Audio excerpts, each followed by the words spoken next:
Miguel Alemán Valdés nació el 29 de septiembre de 1900 en Sayultepec, Veracruz.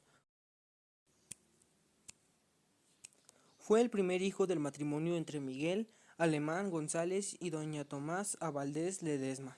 Solo tuvo un hermano llamado Carlos y un medio hermano llamado Antonio. Vivió en Sayultepec y estudió la primaria. Ahí aprendió desde pequeño a montar caballos y mulas, además de que trabajó como repartidor de leche en la localidad. En la infancia aprendió a hablar un poco de lengua mexicana, debido a que convivía con indígenas. En 1913 su familia se mudó a Acuyoacán y después a Uluota, donde establecieron un pequeño negocio agrícola para finalmente establecerse en Coatzacoalcos y Orizaba. En 1920 la familia se mudó nuevamente, ahora a la Ciudad de México, donde Miguel pudo estudiar el bachillerato en la Escuela Nacional Preparatoria. En la escuela fundó un pequeño periódico llamado Eureka, en donde colaboró con Antonio Ortiz Mena, Gabriel Ramos Milán y Héctor Pérez Martínez. Mientras estudiaba en la universidad, tuvo que suspender sus estudios en 2 ocasiones por problemas económicos. Regresó a Coatzacoalcos, donde consiguió empleo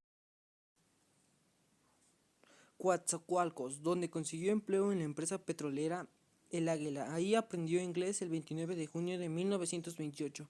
Miguel logró terminar sus estudios y se recibió como abogado en la Escuela Nacional de Jurisprudencia de los Trabajadores. Trabajó por un tiempo defendiendo a mineros en Pachuca, otro breve tiempo en Tamaulipas y después en las Chiapas, Veracruz, litigando en favor del sindicato petrolero de la localidad. En 1929, cuando murió su padre, regresó a vivir a la capital mexicana, donde trabajó en un despacho privado. 2 años después contrajo nupcias con Beatriz Velasco, con quien tuvo 3 hijos, Miguel, Beatriz y Jorge.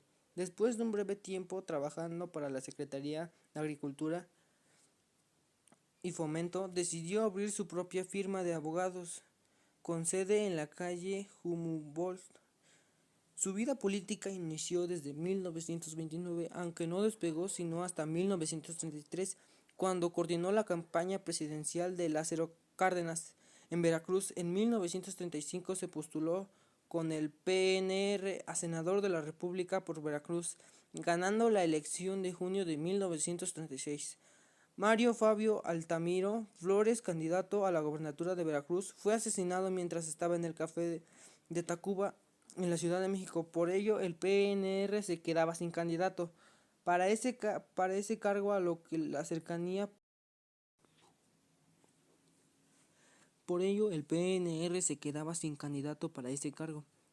cercanía con el presidente Lázaro Cárdenas hizo que Alemán fuera el candidato sustituto. Ganó las elecciones estatales y tomó posesión como gobernador constitucional de Veracruz.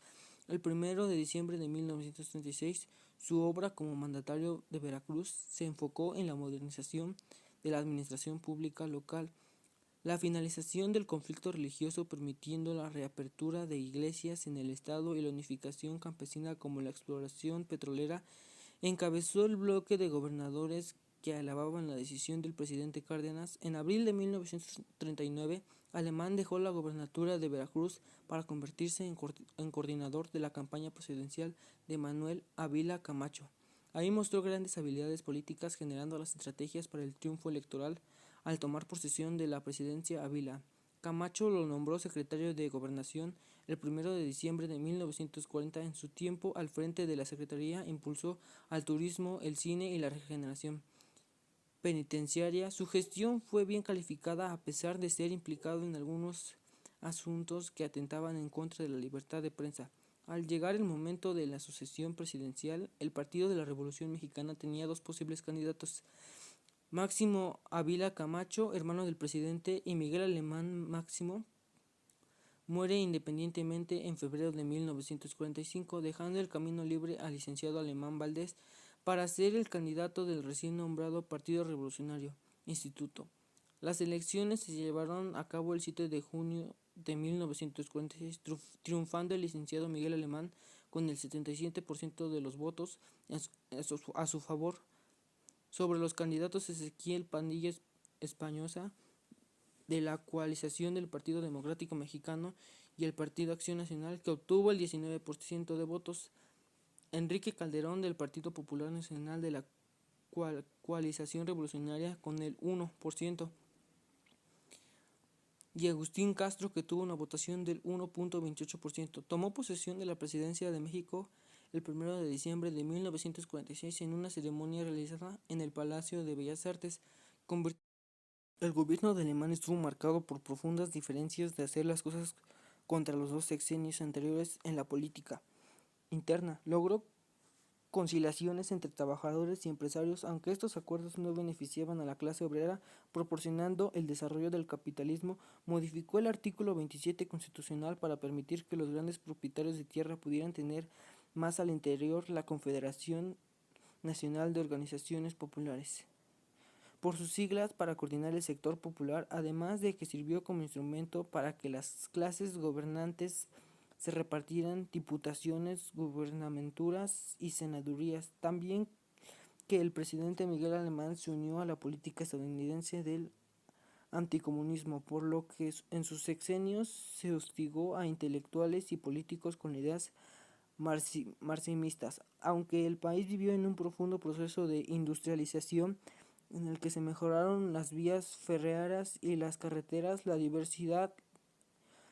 de industrias en México, la entrada de empresas manufactureras, de motores y cadenas hoteleras, cosas de mucho privilegio para la inversión privada de México. Vivió un aumento de la deuda externa y una devaluación del peso que llevó a una cotización de 8 pesos con 65 centavos por dólar en la política exterior. Realizó pocos viajes al extranjero y fue el primer presidente en tener un avión presidencial, un Douglas 47, que fue bautizado como el mexicano. En la educación logró grandes avances con sus reformas. El artículo 3 de la Constitución. Durante sus sexenios se hicieron campañas masivas contra el analfabetismo. Se crearon instituciones como la Dirección General de Enseñanza Normal, el Instituto Nacional de Bellas Artes y Literatura y el Colegio Técnico de Educación Superior e Investigación Científica, además de que se inauguraron las primeras instalaciones de la ciudad universitaria en la UNAM. Su personal fue integrado por egresados del Colegio Militar y elementos de otras dependencias militares. Con mira en las elecciones de 1952, Alemán Valdés designó al licenciado Adolfo Ruiz Cortines, su secretario de Gobernación, como candidato presidencial del PRI, quien ganó las elecciones. Entregó la banda presidencial a su sucesor el 1 de diciembre de 1952 para retirarse momentáneamente de la vida política. Durante su periodo presidencial logró hacer que sus negocios prosperaran, convirtiéndose en uno de los hombres más ricos del país en la época. En 1953 fue nombrado miembro de la Academia Mexicana de la Lengua, ocupando la silla 28, y el año anterior fue nominado al Premio Nobel de la Paz por su trabajo para crear el entendimiento internacional en los conflictos que afectaban a Latinoamérica. Aunque su trabajo no fue suficiente para hacer, murió el 14 de mayo de 1983 a causa de un infarto al corazón mientras atendía asuntos de negocios en su despacho de su casa en Polanco. Sus restos fueron originalmente sepultados en el Panteón Español de la capital y en 2007 fueron trasladados a la Basílica de Guadalupe.